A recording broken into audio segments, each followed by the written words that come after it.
What is up, guys, and welcome back to another masterclass tutorial. Today we are talking about adjustment layers, but not just one adjustment layer, 2 or 3. We are talking about all 19 adjustment layers found within Photoshop. And I'm going to start right now.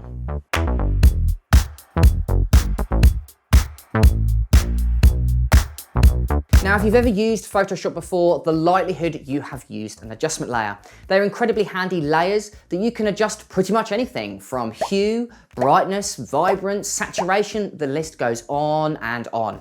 So today I'm going to be talking about all 19 adjustment layers and what each one does and a creative way that you can actually use it. Now, if you want to skip to a specific part of the video for a specific adjustment layer, go ahead to the timestamps you can see available here. But first, we need to talk about the very first one on the list, solid color fill. So the first thing we're going to talk about is we're going to go ahead and talk about the solid color adjustment layer. So all you need to do is go down to the bottom right hand corner and we're going to go ahead and select solid color. Now this is one of the more easier ones to understand. It basically adds a solid color. So it will come up with a color picker tool, as you can see here. All you need to do is go ahead and just choose a color. So obviously you've got your hue selection here. If you go ahead and drag that color up, it brightens it. If you go ahead and bring it down, it darkens it. If you go ahead and bring it over to the left, it desaturates it. And if you go ahead and bring it over to the right, it saturates it. So I'm gonna go ahead and choose, let's say, an orange. I'm gonna make a nice pale orange like so. And I'm gonna go ahead and click OK.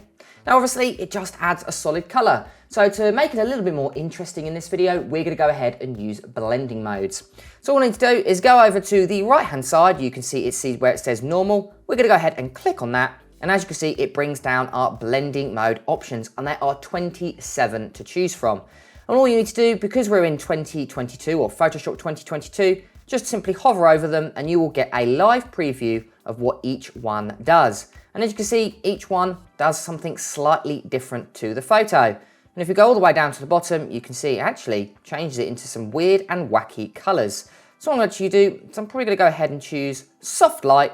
And as you can see, if I go ahead and do the before and after, this has actually created a really cool effect. Solid color is a pretty handy adjustment layer. Now let's move on to gradient. Okay, so next up is the gradient adjustment layer. So we're gonna go down to, again, our bottom right-hand corner, selecting that little circle, but this time we're gonna go ahead and select gradient. Now, very similar to the solid color adjustment layer, this, instead of creating one color, you can create a gradient. And again, we've got our gradient fill layer here. So all you need to do is to change the color of the gradient, go ahead and click this swatch here, and it will bring up our gradient editor. Now at the top, we've got a bunch of presets. So if you want to go from black to this kind of dark blue, green color, you can do that. We've got the orange to purple, a very classic one. And we've also got ones with transparency, as you can see, yellow to clear. And if you go ahead and select any of these drop downs, for instance, the blues, we've got a bunch of blue gradients as well. Now, if you want to go ahead and create your own gradient, you can do. So on the bottom side here, we've got the color. And on the top side here, we've got our luminance. So if, for instance, go ahead and select, let's say, a dark blue. So for instance, go for something like so. Go ahead and click OK. And then on the right-hand side, let's say we'd go ahead and select a bright pink, for instance. We go ahead and select a nice bright pink, like so. So as you can see, it goes from one color to another. And you can go ahead and add opacity to that by go ahead and clicking on the top anchor point you can see here. So for instance, we can reduce that down to 16%. And as you can see, the opacity of that gradient is applied live to the photo. And you can go ahead and add more colors to that if you so wish, by simply just clicking on just the underneath of this gradient here. So go ahead and click. As you can see, a new color has been applied, which you can drag from right all the way to left. And as you can see, it live applies to the photo. So we can go ahead and choose a kind of mid-tone green. And as you can see, if I go ahead and move this out of the way, you can see their gradient has been applied. Now, if we go ahead and click OK, you can actually change how this gradient is applied onto the photo. So for instance, our style here, you've got linear, which is obviously straight. Then you've got radial, which is circular. And as you can see, we've got a crazy kind of warp, looks like a black hole there. Then obviously you've got angle, which again, very similar. So the gradient starts from one angle all the way over to here. And you can change the angle here by changing it on the side here. So for instance, 40 degrees, but we'll change that back to 0, or I think it was 90 to start off with. Then you've got reflective, which again is very similar to linear, but as you can see, it is reflected from top to bottom. You can also change the size of this. So for instance, if we increase the size, almost looks like a solid color there. And if we decrease it, as you can see, it's a very thin layer. And then lastly, you can actually reverse it. So you can make it backwards, and then you can change it to forwards. And as you can see, it's quite an interesting effect. Now, obviously, if we go ahead and go apply a blending mode, you can apply a blending mode to this like so. And as you can see, if we go ahead and double click, we can actually move that at the bottom, and it kind of looks like a light leak. Quite an interesting effect. Now, as you can see, gradients are a great way of creating a gradient from a color to another color. But let's talk about the pattern adjustment layer. Now let's talk about patterns, and we can create a pattern using the pattern adjustment layer. So if you go down to the bottom right hand side again, guys, and then this time we're going to go ahead and select pattern. Now a pattern is exactly what it says on the tin. We can create a pattern, but a consistent pattern within Photoshop, which you can increase and decrease the size accordingly. So as you can see, we've at the moment got a pattern of these leaves, and as you can see, if we just click and drag, we can drag that around to our heart's desire. You can also change the angle straight away. So we can go ahead and change it to 48 degrees. And as you can see, we have changed the actual shape of that pattern. Let's go ahead and reduce that back down to 0. And then you can also change the scale, which is the size of that pattern. So you can see we can zoom in, as you can see, to almost 600%, or we can reduce it down to 30%. And as you can see, the pattern becomes smaller. Now, if you want to change what's actually on the pattern, you can do by selecting the pattern editor here. So we can go ahead and click this small little arrow, and as you can see, we have got a few patterns already applied in Photoshop. You can also load patterns if you've got a pattern already by going to this simple cog wheel here, and as you can see, you can go ahead and load a pattern, for instance, import patterns, or you can even change it to just text only or small thumbnails. You can even create a new pattern from this cogwheel, but let's just stick to the ones that Photoshop give us today. For instance, let's go ahead and select water. We can go ahead and select what looks like the bottom of a pool. So we go ahead and load this up, make it a little bit larger. As you can see, it looks like the bottom of a pool now. And we can actually apply that to the photo again, guys, by simply using the blending modes. So we're gonna go ahead and click OK. I'm gonna go ahead and go to my blending mode options. I'm going to go to, let's say, color dodge in this particular case. Wow, that looks quite a crazy idea. And then we can go to our opacity, and we can go ahead and drop that down. Not necessarily an effect I would definitely go for, but it's definitely an interesting effect. Now you can create any pattern you like, just make sure to import it into Photoshop. Now let's move on to brightness and contrast. Okay, so moving on to brightness and contrast. You know what to do now, guys? Drop down to the bottom right hand corner of Photoshop, go ahead and select, and then go up to brightness and contrast. Now, this one is one of the more easier adjustment layers to understand. It's simply got 2 sliders. Now, at the top here, you have got an auto button. So if you want to see what Photoshop does automatically with this adjustment layer, simply go ahead and click, give Photoshop just a couple of seconds, and it will apply an effect that thinks is correct within Photoshop. And as you can see, it's added -12 brightness and a 46 contrast. But if you disagree with Photoshop, of course you can do, then you can go ahead and drag these sliders accordingly. Now, they're broken into simple 2 sliders. You've got your brightness, which obviously increases the brightness if you drag it over to the right, or decreases the brightness if you take it over to the left. And it's the same with contrast. If you increase the contrast, the blacks and the whites become further away and adds more dynamic range, but also increases the saturation. Then if you go ahead and drag it over to the left, everything looks a little bit more grey. You're decreasing the amount of contrast, but also at the same time, decreasing the amount of saturation. Now, obviously, if you want to bring these back, just simply go to 0 in the brightness and 0 in the contrast. And I must say, it's by far one of the more easier ones to understand, and it's something that I highly recommend using if you're a beginner photographer. In fact, that was actually the very first adjustment layer I ever learnt within Photoshop, so make sure to go check it out. Now, if you're after something a little bit more complex, let's talk about the levels adjustment layer. Now, if you're after something a little bit more advanced, we can go ahead and step down to the levels adjustment layer. So you know what to do, guys. Bottom right-hand corner, go ahead and select the adjustment layers, but this time the one below it, levels. Now this one is a little bit more advanced, and you've also got presets built into this one as well. So right at the top here, we've got our presets, and they basically do what they say on the tin. Brightness, this one here, is darker, and as you can see, it applies a darker tone to the photo. Then, for instance, if we go ahead and say lighten shadows, as you can see, it lightens the shadows for you. And if you want to go ahead and back to default, you can go ahead and select that like so. You can also go ahead and select each channel of the photo. Now, at the moment, we've got red, green, and blue, which is all of the colors combined. But if you want to affect one specific channel, like for instance, the red channel, you can do by clicking on that drop down, go ahead and selecting red. And for instance, if we want to add more brightness to the midtones within the red channel, we can do. So as you can see, we're increasing it like so, or we can go ahead and drag it over to the other side, decreasing the amount of brightness found within the shadows there. And if you want to go ahead and bring that back down to the middle, just make sure that is on 1. Now let's just bring it back to RGB for the moment. Now as you can see, on the far left-hand side, we have got our shadows. If you want to decrease the brightness to the shadows, you can do. Or, for instance, if you've got the midtones in the middle, if you want to drag it over to the right, darkens the midtones. Bring it over to the left, brightens the midtones. And then lastly, you've got the one on the far right. These are your highlights. Again, dragging them over to the left, brightens, dragging them over to the right, darkens. And then the last, you've got the bottom here, which is your blacks and your whites.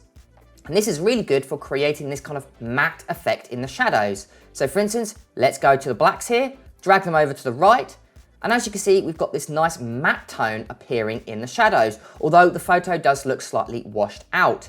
And then we can do the same with the highlights. We can bring down the brightness of the highlights, just like so. And as you can see, our input and output levels here are also being affected. Also on the left-hand side here, you've got some 3 color picker tools. So if you want to set a particular white color, so let's say we want to use the bottom one here, this is set white point, click that and click on something that you know is pure white, like so. And as you can see, the photo will change accordingly. You can also do the same with your gray point. So this is predominantly affects your colors. So let's say we wanted to make this photo look crazy. Let's go ahead and select that. And as you can see, the actual white balance of the photo has been changed because we selected something that wasn't white. And then lastly, you've got your black point. Now again, I would make sure selecting something that's black, and what it will do is it will set that exact point to black, and this will change accordingly. So as you can see, the levels is a little bit more advanced than the brightness and contrast, and it might take a little while to get around how it actually works, but it's definitely worth knowing if you're interested in advancing your photography. As you can see, levels is an incredibly complex tool, but there is one more complex, and it's one that pro photographers use all of the time, and that is the curves adjustment layer. Now, if you want something that's even more advanced than levels, we can go ahead to the curves adjustment layer. And if you're a pro photographer, you probably already know the curves adjustment layer very well. Again, how to access that? Back down to the bottom right-hand corner, and we're gonna go ahead and select curves. Now, very similar to levels, it is broken down using a horizontal slider, but applied to that is the histogram, where you can drag, increase, or decrease the amount of brightness by using this line here, hence the name curves. Now, what we can do is on the far left-hand side, on the histogram, is your darks. If you want to darken those, drag those over to the right. But if you want to brighten them, you can drag them up. And as you can see, you can brighten them like so. And it's the same situation with the highlights. If you want to make the highlights brighter, go ahead and drag it over to the left. But if you want to make them darker, you need to drag them down. It basically adds another dimension to how you can brighten and darken the photos. Levels works on more of a horizontal plane, where curves works on a horizontal but also vertical, adding another dimension on how you can colorize and either brighten or darken your photos. You can also add anchor points to this line here as well. Simply click on an anchor point, and then you can go ahead and drag it up. As you can see, we're brightening the midtones or darkening the midtones like so. And you can be pretty crazy with this. So for instance, you want to create more of an S-curve, so that's brightening the highlights and darkening the shadows. As you can see, that S-curve has now been applied. And as you can see, Now we've added more contrast to the photo. And again, on the side here, we have got the exact same color picker tools that you've got that were appearing in the levels panel. And then we've also got presets, again, very similar, although they do slightly different things. For instance, increase contrast, as you can see, we've added this S curve here, but let's say we go ahead and do negative, which will make the photo look crazy. As you can see, we can actually do that inside the curves adjustment layer. It's an incredibly powerful adjustment layer, and by far, as a pro photographer, it's the one that I use the most. Now I could make an entire masterclass tutorial just on the curves adjustment layer. It's an incredibly complex tool and it's really handy, especially if you're a pro photographer. But let's move on to exposure. Okay, so moving on to exposure. Again, let's go down to the bottom right-hand corner, and this time we're gonna go ahead and select exposure. Now exposure is split down into 3 sliders, and each one affects the different part or the exposure of your photo. First one is simply called exposure, and this affects the overall exposure of your photo, but instead of working in percentages, it works in stops, very similar to your camera. So if you always underexpose your photo by 1 stop or 2 stops within camera, you can actually fix this directly using the exposure adjustment layer. So as you can see, our exposure one here, we're gonna go ahead and increase that. And as you can see, very small changes will dramatically affect the photo. As you can see, I've only done 0.67 of a stop, and as you can see, it is dramatically affected the photo. And if we go too far, it makes the photo white, or if we go the other way, it makes the photo black. So as you can see, you can really see how this one is affected. And I would say very small changes will actually create a dramatic result within the photo.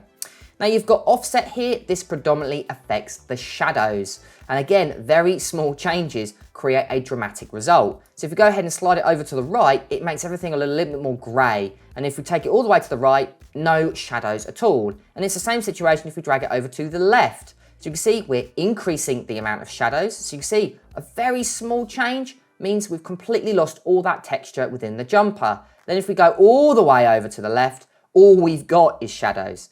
And then lastly, we've got our gamma correction. Now our gamma correction here will actually affect the midtones. So if we go ahead and slide it over to the right, as you can see, we're darkening the midtones. Then if we go ahead and slide it over to the left, we're basically removing all midtones. So all we've got are blacks and we've got whites. Now again, very similar to all other of the adjustment layers, we've got a preset section which you can either ignore, or which is what I do, or you can go ahead and set it back to default, which is a good way of resetting all of those settings. Then lastly, we've got our 3 eyedropper tools, which are exactly the same tools that you'll find in the levels and also the curves. So if you want to go ahead and set your white point, click on the one that is white, go ahead and select your white point. Then do the same with black, go to your black point, and then go and set it accordingly. And as you can see, it will apply that to your photo. Not something I use all the time, but is incredibly helpful if you're a photographer wanting to change the exposure within stops. And there goes exposure, a handy way of working out how you can change your exposure using stops. But let's move on to vibrance and saturation. Okay, so moving on to vibrance and saturation. Again, a very similar one, very similar to brightness and contrast. So we're gonna go down to the bottom right-hand corner again, guys, and this time we're gonna go ahead and select vibrance. Now we have 2 sliders, one for vibrance and one for saturation. Vibrance is more the overall purity of that color, and it is not as strong as when you change saturation. Saturation is the intensity and the kind of power of that color, and you can increase that and decrease it according to the slider's position. So we've got our vibrance here. If we go ahead and increase the vibrance, as you can see, not much makes much of a change. If we increase the vibrance, everything looks a little bit nicer. And if we decrease the vibrance, everything looks slightly undersaturated. It is where the saturation comes in, where the real difference makes shape. So if we go ahead and take that, everything looks incredibly strong. A lot of saturation has been added. And again, if we drag it over to the left, the saturation is completely removed. Now I actually use these sliders an awful lot. I don't use the saturation one because I'm finding it's a little bit too strong, but just adding in a pinch more vibrance can actually add wonders to your photo. And I must say it works really, really nicely. So I'll definitely give vibrance and saturation adjustment layer a go. As you can see, a quite simple adjustment layer, but it can create really good effects. Now, if you want more control over your colors, we need to talk about hue and saturation. Now, if you're wanting more control over the colors of your photo, ignore vibrance and saturation and move down to the next one, hue and saturation. So let's go down to the bottom right-hand corner again, guys, and this time we're gonna go ahead and select hue and saturation. Now, this is by far one of the most handiest adjustment layers, especially and specifically when it comes to color. You have 3 sliders here. You've got one for hue, one for saturation, and one for lightness. You've also got your preset panel here. So let's say you wanted to create a sepia tone straight away. You could go ahead and select that. Or if you just want to reset all of the sliders, go back to default. Then, or next to that or underneath it, you've got your selections of each individual color band. So you've got your master, which is all of your colors. Then you've got reds, yellows, greens, cyans, blues, and magentas. Then you've got your 3 sliders, and then lastly, you've got your 3 eyedropper tools, but we'll ignore those for the moment. Hue is what is the color. So red is a hue, green is a hue, and you can actually change that according to this slider. Saturation, again, is the intensity or purity of that color. And then lastly is lightness or luminance, and that is how bright or how dark that color is. And we can change all aspects of color using this adjustment layer. So if you want to, let's say, make the photo kind of look crazy, go ahead and slide that over to the rest, and that is your hue slider. And we can make the actual skin tones look purple. But let's say we want to make everything look undersaturated. We'll go to our saturation slider, and then lastly, if we want to darken everything, we could go ahead and do that like so. Now you might think, that isn't necessarily something I want to do. I just want to affect the skin tones. Well, you can go ahead and use your color bands. So we've got our color bands here. Let's go ahead and select red, and let's go ahead and desaturate red. So you can see we've still got the green and we've still got the blue in the background, but all of the saturation has been removed from the reds, which is obviously predominantly the skin tones. We can go ahead and increase the saturation of the skin tones like so. You can also darken the skin tones, and you can also brighten the skin tones. And you can see it doesn't affect the rest of the photo. And again, if you always want to revert back, just click on your presets and go back to default. And you can do this to every single color band. So let's say I want to go ahead and change the color of that kind of green in the background to more of an autumnal color, let's say an orange. Well, we can do that by going to our reds, select the greens, take this over to the left, and as you can see, we've changed the color of that green in the background to more of an autumnal color. You can also reduce and increase the saturation accordingly. Now, if you want to learn more about the hue and saturation adjustment layer, I actually have an in-depth video on my channel that you can go ahead and watch.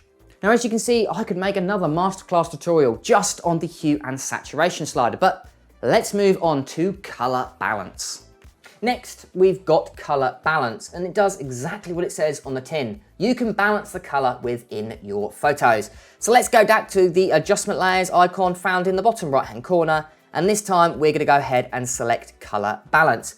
And very similar to hue and saturation, you have got 3 sliders, but instead of changing the type of color, you can change how much color and the balance of the color within the photo.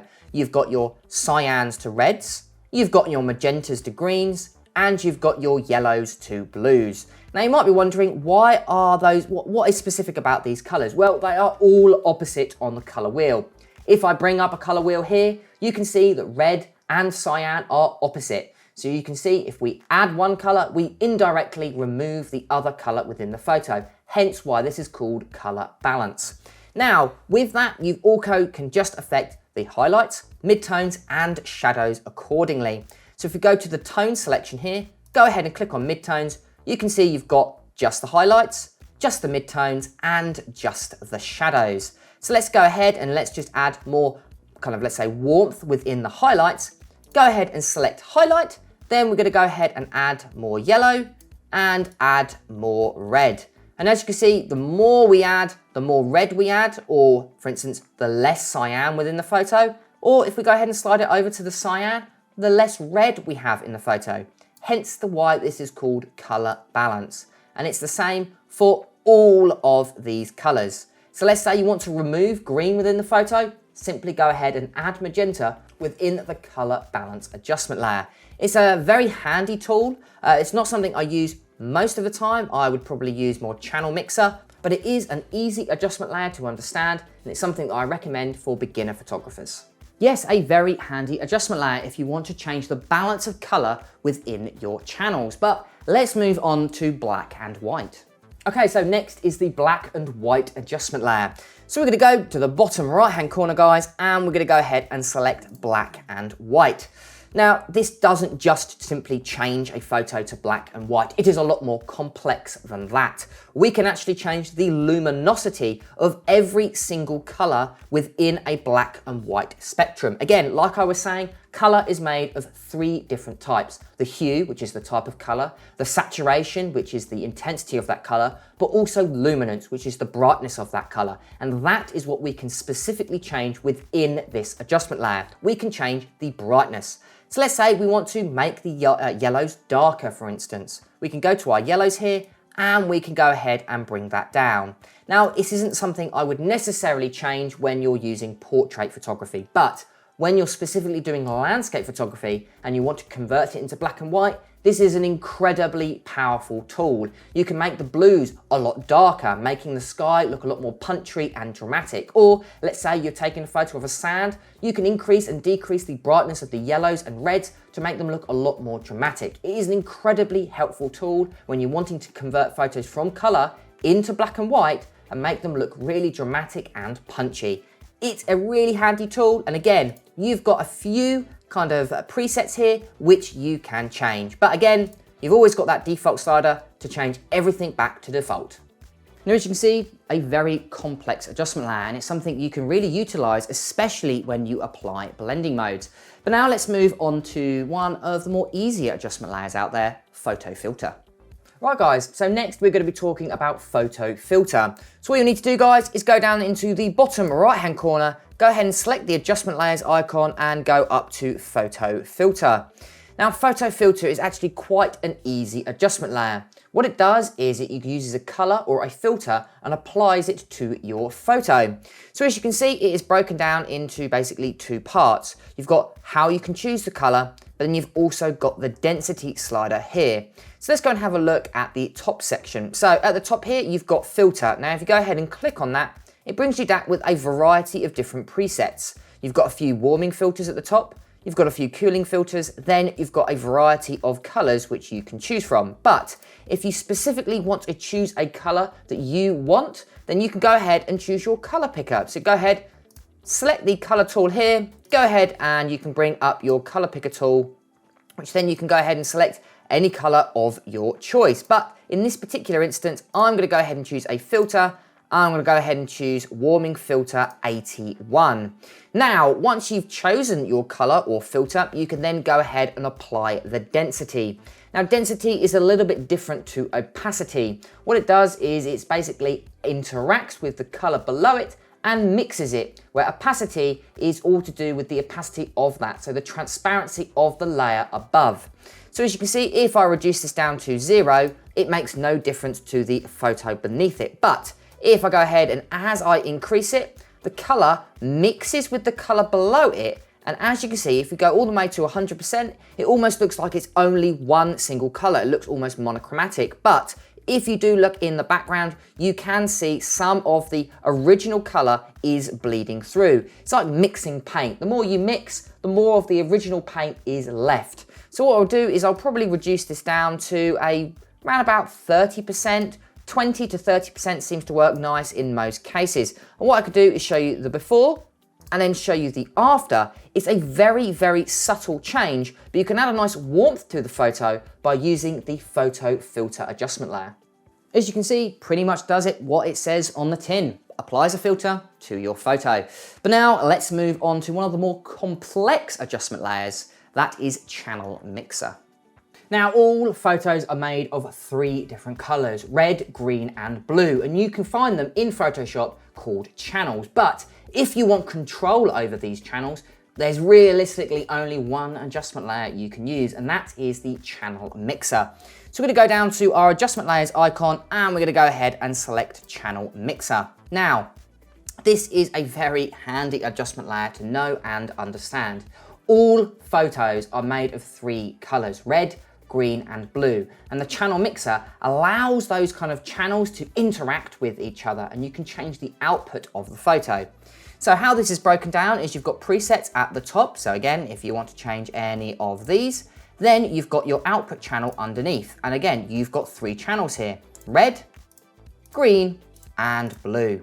Now, if we go ahead and select red first, you can see in the reds, we've got 100% red, 0% green and 0% blue. And that's the same for the other channels. If we go ahead and select green, as you can see, you've got 100% green in here.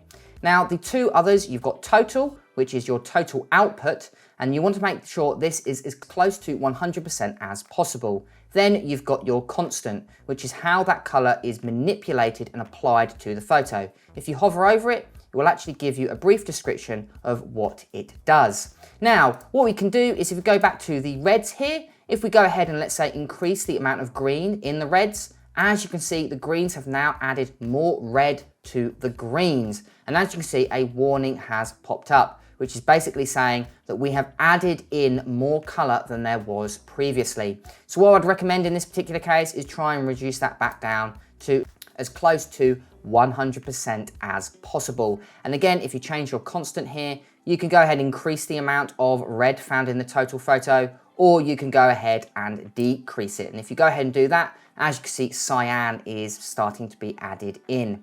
Now you can do this to every single channel, and it's really nice if you're maybe doing a manipulation. So if you're adding 2 photos together and you're creating this kind of composite, you can actually change the actual channel colors to actually better match these photos together. It's a very handy adjustment layer to know. It has a lot more possibilities than I've just discussed, so go ahead and play around with it yourself. Quite an interesting effect Color Mixer can make, but let's move on to Color Lookup. Now, Photoshop, very similar to Premiere Pro, you can edit photos and video. Now, in video, you have a thing called LUTs, which are called lookup tables, and it's a way of applying a certain color grading theme to your video. And we've actually got the same within Photoshop called Color Lookup. So what we can do is go down to our adjustment layers icon found in the bottom right-hand corner, and we're going to go ahead and select Color Lookup. Now, Color Lookup is basically creating a LUT within Photoshop instead of Premiere Pro. And we can go ahead and load some presets that actually Photoshop has built in. So we can go to our 3D LUTs, again, lookup tables, and we've got a variety to choose from. Now let's go ahead and say, let's say dropped blues, and wonder what that does. It goes ahead and selects and drops all of the blues within the photo. It's basically like an Instagram filter, but an advanced one found within Photoshop. It's something you'll probably find me using most of the time. It's an easy and quick way of applying a photo preset. Then if we go ahead and select another one, let's go ahead and select one of my favorites, Kodak F125. It creates this nice matte tone while also changing and manipulating the reds. And if you're finding it's again too strong, go ahead to your opacity and go ahead and you can go ahead and drop that down. I find around about 35% for Fuji F125 works really, really nicely. So go and give that a go and see what you guys think of the Color Lookup tool. Now, as you can see, you can use Color Lookup for a variety of different effects. But let's move on to the Invert adjustment layer. So next, have you ever wanted to invert all of the colors within your photo? Yes? Well, there is an adjustment layer for you. If we go ahead, get down to the adjustment layers icon, let's go ahead to Invert, as you can see. And as you can see, it inverts it. And that's pretty much the end of the story on this Invert adjustment layer. Obviously, you can go ahead and apply a blending mode to this. So let's go ahead and apply Soft Light, which creates everything a little bit more gray. And then you can obviously go to the opacity. But as you can see in the properties panel, there are no sliders. You can't do anything. You invert the colors and that's it. Now, as you can see, there's not much left to that adjustment layer. It's either on or it's off. So that's quite easy. But now let's move on to Posterize. Okay, so quickly moving on to Posterize. If we go down to our bottom adjustment layers, we're going to go ahead and select Posterize just under Invert. Now, Posterize basically reduces the amount of color within your photo. Now, again, like I was saying previously, photos all have red, green and blue channels in them. And what this posterize effect does, will it actually decrease the amount of colors depending on the level of your choice. So let's say we choose level 2 here. It means that it's only offering 2 colors in the red, 2 colors in the green, and 2 colors in the blue. And as you can see, there's only a couple colors realistically in this, in fact, a total of 6. And you can go to your level slider here and increase it. So for instance, we can go into our box here, we'll change 2, we'll go ahead and change it to 3, 4, 5, and we can keep going. And every time you're adding an additional color to that channel, and that channel obviously interacts with the 2 other channels beneath it. So as you can see, we can keep on adding that to the point where you can't really see much of a difference to the original photo. Anything more than, let's say 30, realistically, it looks like the original photo. Because we've added in so many levels, the amount of color actually was how many colors were in the original photo to begin with. Now, why would you use this? Well, obviously you can reduce it further down. So let's say reduce it down to, let's say 15, which means there are 15 colors within the red channel and the blue channel and the green channel. And you can go ahead and let's say change the blending mode. So you can go ahead and do that like so. But what I actually like doing is reducing that down to 2, and you can actually sample each one of those colors appearing in this photo, and you can create these quite cool effects using gradients and all sorts. If you wanted to know what actual colors are in a photo, go ahead and use the Posterize tool, reduce it down to, let's say 5, and you can go ahead and sample the colors within this to create a really cool gradient of the colors that exist within the photo. Now, as you can see, a pretty easy effect with just one slider, but you can create some quite crazy effects. And you can even use it as a swatch maker to work out what colors exist within your photo. But let's move on to threshold. Okay, so moving on to threshold.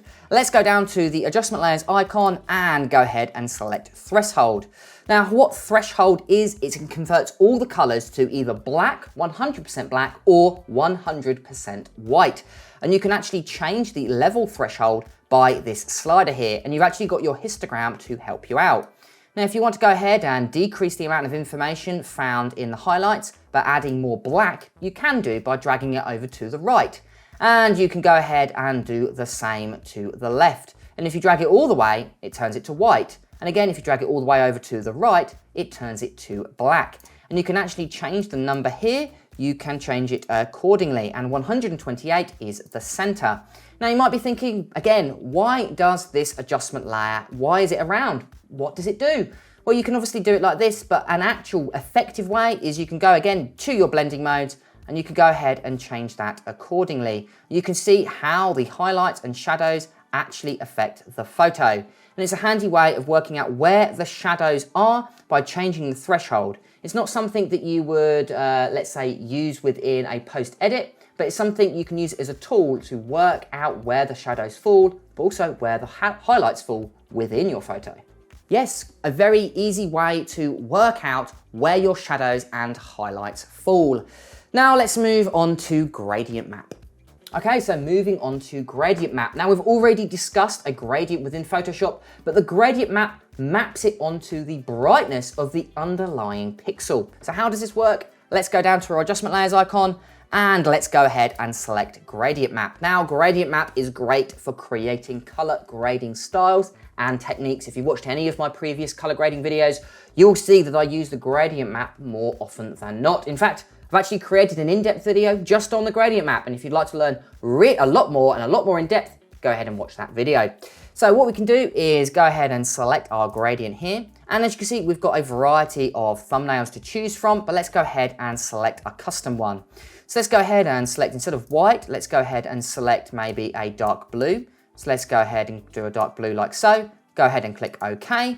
Then let's go over to the highlights section. Go ahead and choose, let's say, a orange, for example. So let's go ahead and choose a light orange. And we'll go ahead and click OK. And as you can see, where the shadows fall, blue is applied. And where the highlights fall, orange has been applied. And that's what it does. It maps a gradient to do with the luminosity of the underlying pixel of the photo. So as you can see, it maps it out to do with brightness. Instead of it being to do where the gradient is, like the original gradient tool that we looked at previously, this will map it to do with the brightness of the underlying layer. So let's go ahead and click OK. Now obviously this isn't something I would necessarily go for a duotone effect, but what you can do is go ahead and change the blending mode. So we go to our blending mode options, and as you can see, we can see live what that particular thing does. So we're going to go ahead, and I would actually say soft light in this particular case. Now again, it's a little bit too strong, and what we can do is reduce that opacity. And you can actually create really cool color grading effects. Now again, if you'd like to learn more, go ahead to the link in the description. Now, if you want to become better at color grading, Gradient Map is the adjustment layer for you. And I've actually made an in-depth video. Again, find it in the link in the description. And moving on to the very last adjustment layer, the Selective Color. And last but not least is the Selective Color adjustment layer. By far, one of the ones that I use the most. So we'll go down to our adjustment layers icon found in the bottom right-hand corner, and we'll go ahead and select the very last one, Selective Color. Now this works very similar to hue and saturation, but it does apply the colors slightly differently. So let's go have a look at the breakdown. We've got our preset sliders here, which as you can see, we've got one at the moment just called Better Color, and you've got your default. Now below that, you've got your colors, and you can select the color bands accordingly. But unlike the hue and saturation, we can also affect the whites, neutrals, and blacks. So let's go ahead and just select the blacks first. Now, unlike hue and saturation, where you can affect the actual hue, you're actually changing the amount of color found within the photo depending on cyan, magenta, yellow, and black. So let's say we've got the blacks here, we want to add in more cyan. We can go to the cyan slider and increase that like so. And it's the same situation if we want to go ahead and decrease the amount of black. We can go to our black slider here, and as you can see, we have removed black from the photo because we've selected black within our colors, and then we've gone to our black slider and removed that. Now you can be very creative with this. So for instance, I always like boosting the amount of saturation found specifically within the skin tones. So we can do this by simply going to our colors here, dropping down to yellows. Then what we're gonna do is we're gonna increase the amount of yellows, but we're also going to decrease the amount of cyan. And what that will do is it will boost the amount of red, because again guys, red is the opposite of cyan. And then we can actually go to the reds here and do the same thing. So because reds is the opposite of cyan, we'll decrease the amount of cyan and again increase the amount of yellow. And what you can do is go to the magentas as well and add a little bit more pink or magenta to that tone. And as you can see, if I do the before and after, we've overall increased the saturation of the skin tones, but in a subtle way. And we can actually control what colors are in what color band. As you can see, we've increased magentas found within the reds. It's a little bit more subtle than the hue and saturation, but it's a little bit more customizable as well. And if you'd like to learn more, I've actually got an in-depth video already existing on my channel, and you can find that within the link in the description. And there we go guys, there is my masterclass tutorial on all 19 adjustment layers. This video was quite a long one, to make sure to skip to the part that will help you out most, especially when you're talking about more complex adjustment layers, where I've actually made independent videos on them. So for instance, the hue and saturation layer, the gradient map, all of those videos will be found in the link in the description. And I'll catch you guys next time.